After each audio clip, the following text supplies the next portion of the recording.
Donc bonjour à tous, aujourd'hui je vous retrouve pour une nouvelle vidéo, donc cette fois-ci ça sera un point lecture. Toutes les lectures que j'ai lues, mes lectures en cours et mes futures lectures.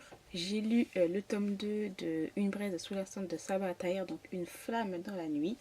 Donc c'est chez Pocket Jeunesse et c'est un livre que j'ai adoré. Que là franchement c'est un livre quand même, enfin ce tome là est assez rempli de violence en fait. Euh, franchement, les révélations qu'on a, etc. Après, par rapport à certains personnages comme Laïa, j'ai pas trop adhéré à ses choix, en fait. Parce que, voilà, elle a fait un choix. Et pendant ce temps-là, Elias, lui, voilà, il est parti quelque part pour elle. Il se faisait torturer. Et en fait, pendant ce temps-là, elle faisait autre chose. Et ça m'a, en fait, voilà, j'étais pas vraiment, j'étais pas tout à fait d'accord avec ça. Mais voilà, après quand on a une grosse révélation et je m'attendais pas en fait à ça. J'avais un petit doute sur ce personnage-là, mais après quand j'ai su que voilà, j'étais tombée de haut franchement, voilà. Donc voilà, c'est un gros pavé quand même, mais qui est hyper addictif à lire. J'en dirai pas plus parce que franchement ça va spoiler parce que c'est un tome 2 et là c'est la suite directe de la fin du tome 1. Et la seule chose que je peux vous dire c'est que les deux personnages principaux sont des fugitifs et voilà, il faut qu'ils s'enfuient, aillent quelque part. Et voilà, je peux juste vous lire ça. Mais voilà, j'ai adoré ce tome 2 là. J'ai vu que le tome 3 sortait l'année prochaine, je crois. Ou cette année, je ne sais plus trop, en VO.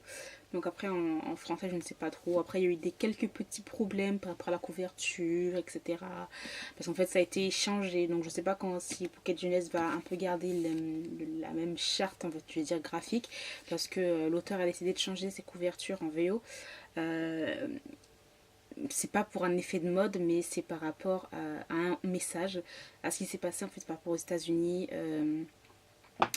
Vous avez dû voir les suprématies blancs, j'ai envie de dire, voilà, ont tabassé des personnes de couleur, des enfants, etc. Enfin voilà, par rapport aussi une manifestation, etc. Bref, je pense que vous avez dû le voir pendant sur les infos. Vous avez dû le voir aux infos. Et en fait, par rapport à ça, elle a voulu changer les couvertures. Donc, je sais pas si je vous mettrai les différentes couvertures qu'il y a, voilà. Et elle a voulu faire montrer un personnage qui a une couleur de peau et un personnage qui est assez fort. Donc voilà, c'est par rapport à ça, si j'ai bien compris ce qui s'est passé. Mais pas, elle n'a pas changé de couverture par rapport à un effet de mode ou je sais pas quoi, etc. Il y en a qui adorent la couverture, il y en a d'autres qui les aiment pas. Moi, personnellement, j'aime beaucoup. Donc voilà pour ça. Ensuite, j'ai lu le tome des nouvelles de Petit Angelique et Traîne Sauvage de Nalini Singh, que j'ai aussi beaucoup aimé. Donc là, c'est chez Milady. Donc là, il y a exactement 4 nouvelles dedans. Et j'ai adoré toutes les nouvelles. À part peut-être la dernière. Voilà, la dernière où voilà, c'est des personnages que on a rencontrés vite fait, vraiment très très vite fait. Et c'est celui-là qui m'a le moins intéressé par rapport aux autres. Les autres, c'était vraiment trop bien. Voilà. On a aussi. J'ai une nouvelle que j'ai adorée, en fait, c'est sur Dorian. Donc, Dorian, c'est dans le tome, je ne sais plus combien, je crois que c'est le tome 6 ou 7. Non, le tome 6 je crois, le tome 5. Non, le tome 5. Dans le tome 5 qui était en fait un changeling latent. Donc, il n'arrivait pas à se transformer ben, en félin.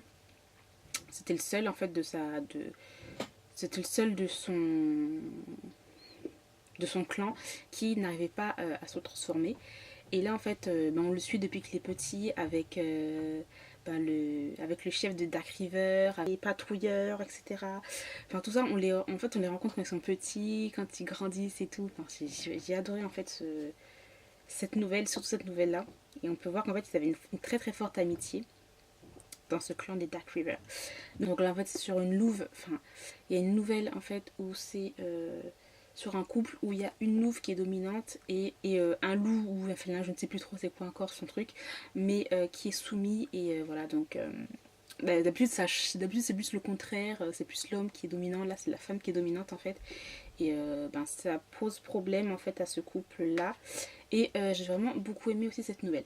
Donc voilà pour Psy Changing. Franchement, moi je dis les nouvelles c'est vraiment pour les personnes qui adorent qui adore cette série et moi comme je l'adore, voilà, donc on a des petites nouvelles sur des personnages qu'on rencontre, des personnages peut-être que voilà de leur passé, etc. Donc c'est vraiment génial aussi à découvrir certains petits détails, tout ça, tout ça.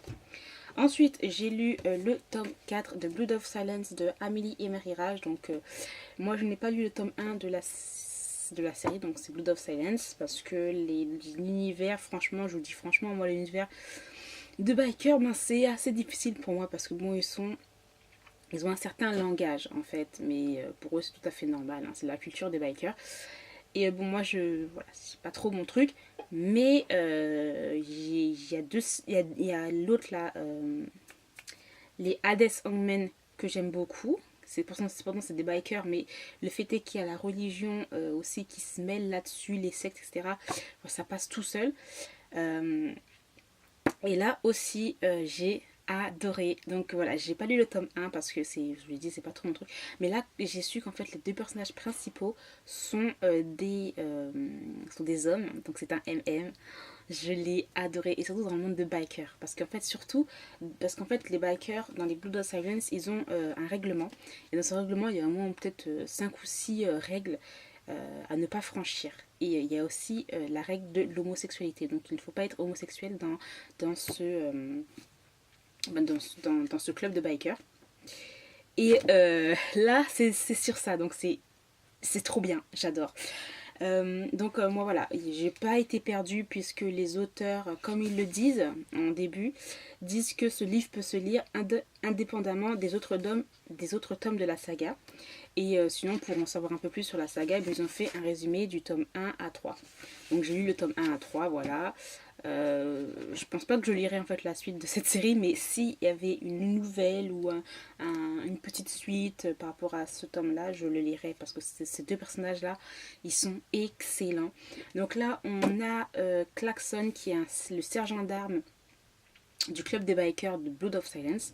Donc c'est lui qui s'occupe tout de sergent d'armes, ça veut dire ce que ça veut dire, hein. Et on a Savage aussi qui est arrivé un petit peu en dernier dans ce club là. Et tout de suite, ces deux-là vont pas du tout s'entendre. Ça va être, mais tout le temps en fait, se tirer dans les pieds, tout le temps, tout le temps, tout le temps. Et par la suite, on sait que voilà, on sait qu'en fait, il y a une sorte. Pourquoi ils se blairent pas en fait? Parce qu'il y a un soir, ils ont voulu se battre. Enfin, voilà, ils se sont battus comme d'habitude parce qu'ils se battent beaucoup. Hein, voilà, ils se battent beaucoup. Et un soir, il s'est passé quelque chose qui ne devait pas se passer. C'est trop bien. Enfin voilà, donc ces deux-là en fait, ils s'entendent pas du tout. Et il va y avoir un jour, ils vont devoir en fait payer une dette à certaines personnes. Et donc le président des clubs de bikers va leur demander à eux deux de partir en mission. Et en fait, ils vont passer vraiment beaucoup de temps ensemble. Mais c'est électrique. Franchement, leur relation est électrique. Donc on a Savage qui est quelqu'un d'assez, on va dire, pas exubérant, mais c'est quelqu'un qui aime bien rigoler, qu'on a l'impression qu'il n'est pas sérieux, etc. Et on a Klaxon, lui, euh, qui voilà, qui couche avec beaucoup de personnes, qui couche avec beaucoup de femmes. Voilà, c'est pas du tout caché, tout le monde le sait qu'il est comme ça.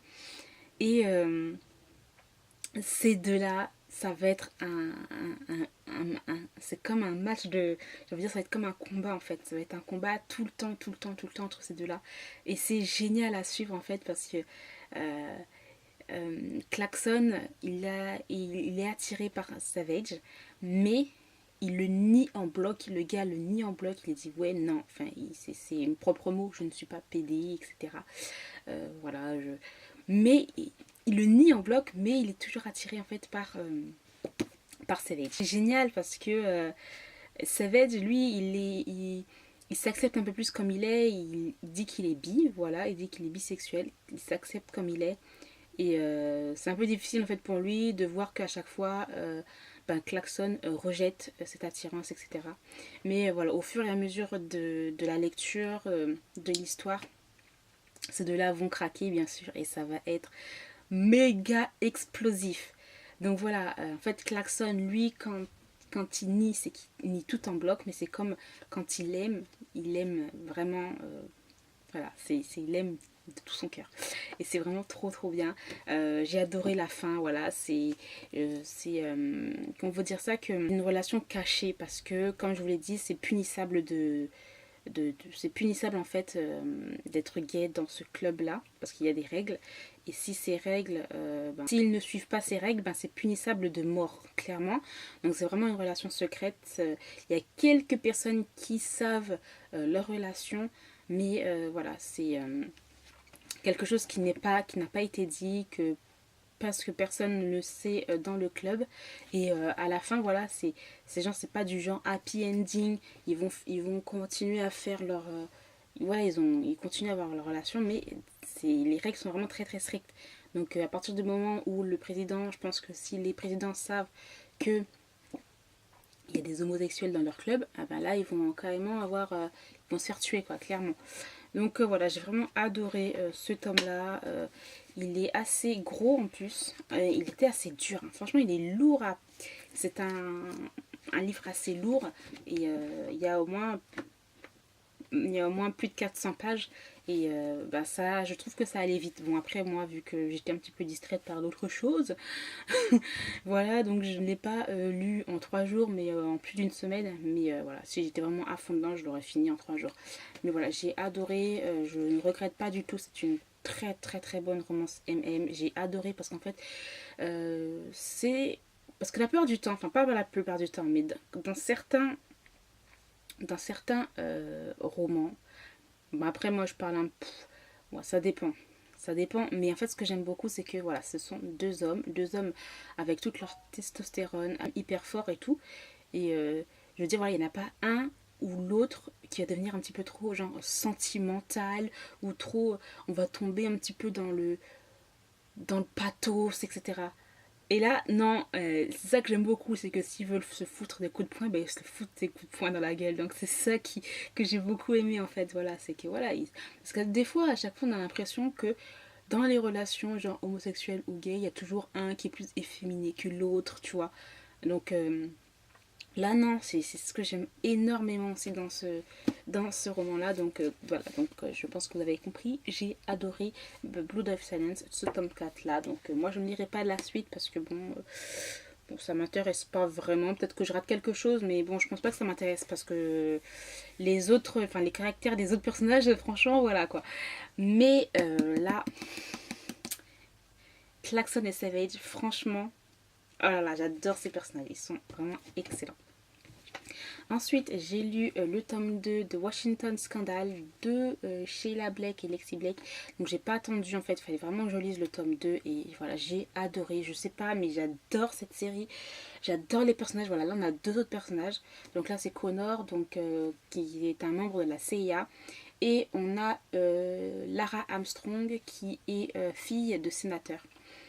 Et voilà, les deux personnages là, j'adore. Donc là, on a Lara qui est hyper douce. C'est une fille voilà, de sénateur, hyper douce, mais qui défend beaucoup de valeurs, en fait, qui défend, qui a beaucoup de principes, beaucoup de valeurs dans sa tête, etc. Et à chaque fois, peut-être on la croit en fait que c'est une petite fille de riche, voilà. Mais Lara, elle est très, par exemple, protection des animaux, l'environnement. Elle mange pas n'importe quoi, elle est végétarienne. Vous voyez, vraiment, c'est vraiment une personne comme ça. On peut croire que c'est une petite bobo, etc. Mais pas du tout. Et là, il va y avoir Connor. Donc Connor qui est un membre de la CIA qui va devoir en fait la protéger parce que Lara elle tient une sorte de magazine en ligne sur Washington, tout ce qui se passe à Washington, tous les déboires, toutes les pratiques politiques qui ne sont pas très voilà, qui ne sont pas très honnêtes, hein. Elle étale tout ça dans ce magazine là. Et par rapport à ça, il va y avoir, parce que bon, c'est par rapport aussi au premier tome, hein, il y a vraiment un lien au premier tome et au deuxième tome, donc il ne faut pas les lire indépendamment, parce qu'il y a un lien par rapport à un meurtre, donc le meurtre de Maddox, donc, que je vous ai parlé dans le premier tome là. un meurtre bizarre et c'est lié aussi à la mafia russe. Donc voilà, il y a énormément aussi de suspense. Donc je qualifierais ce roman de romantique suspense parce qu'il y a une intrigue par rapport à différents meurtres, etc. Il y a des tueurs, voilà, il y a la mafia qui est là. Et aussi, j'aime bien le fait qu'il y a la présidence, tout ça autour, et j'adore. Donc voilà, moi j'ai adoré, les deux personnages sont... Enfin, j'adore quoi, il y a un truc, je sais pas, avec la plume de ces auteurs que j'aime énormément. Et voilà, c'est quoi, je lisais le premier tome, j'ai lu le deuxième tome, j'étais là, mais c'était trop, enfin je trouve ça, des fois il y a des moments trop choux, il y a des moments où c'était trop mignon, la façon dont par exemple Connor ben, il a dit voilà tu m'attires, ben moi je te veux, voilà, il va faire tout en fait pour l'avoir et j'adore en fait leur petite joute et tout, enfin voilà, j'ai vraiment adoré ce deuxième tome là. J'ai acheté le troisième tome direct en fait, hein, clairement. Tellement j'ai adoré. Ensuite, j'ai lu le tome 1 de Adrian English de Josh Lanyon. Donc, c'est chez MX Bookmark dans la collection Mystère, que j'ai vraiment beaucoup aimé. Donc, c'est un MM dans le genre suspense thriller, j'ai envie de dire, que j'ai vraiment beaucoup aimé. Donc, en fait, c'est l'histoire de Adrienne. Adrienne avec un E. Je sais pas si on dit Adrien ou Adrienne. Enfin, moi, je dis Adrienne. Hein, voilà. Euh, avec un E, voilà, qui est libraire et qui vit en fait à Los Angeles, et il va se retrouver face à un meurtre. Donc c'est son ancien collègue et ancien ami qui va être tué, et bah, toutes les preuves sont contre lui, contre Adrien, contre Adrienne.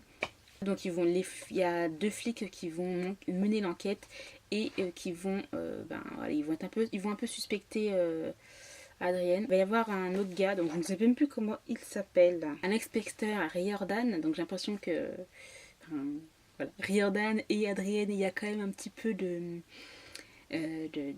d'attirance entre les deux, même si Riordan, l'inspecteur Riordan, ben, il affiche comme quoi voilà, c'est un gars qui est hétérosexuel, mais voilà, même si le soir il va dans des bars pour gays, enfin des bars ou des clubs BDSM gays, hein, voilà, ça c'est secret, refoule quoi son homosexualité clairement, tout simplement. Et Adrienne en fait, et elles vont pas exactement collaborer puisque l'inspecteur Riordan va le suspecter, mais voilà, ils vont quand même un petit peu collaborer par rapport à ce meurtre. Et on va se rendre compte qu'en fait, il y a un meurtre en série et le prochain qui est en liste, c'est Adrienne. Donc voilà, j'ai adoré. En fait, c'est vraiment, c'est pas, ce livre-là, en fait, il n'est pas centré sur la romance, mais clairement sur les enquêtes policières. Et j'ai vraiment adoré ce petit roman-là. Donc je lirai la suite. Donc merci Aurore de me l'avoir offert pour mon anniversaire. Donc j'irai la suite parce que j'ai vraiment beaucoup aimé le caractère d'Adrienne qui est vraiment très marrant, très cynique aussi. Donc j'aime beaucoup son humour. Et voilà pour ce livre vraiment qui était vraiment génial. Ensuite, je compte lire le troisième tome de Above All, donc de Battista Tarantini. Donc je l'ai acheté et directement quand je l'ai acheté, et ben je l'ai acheté et direct en fait je dis il faut que je lise, il faut que je lise. Donc j'ai lu un chapitre et voilà. Donc voilà.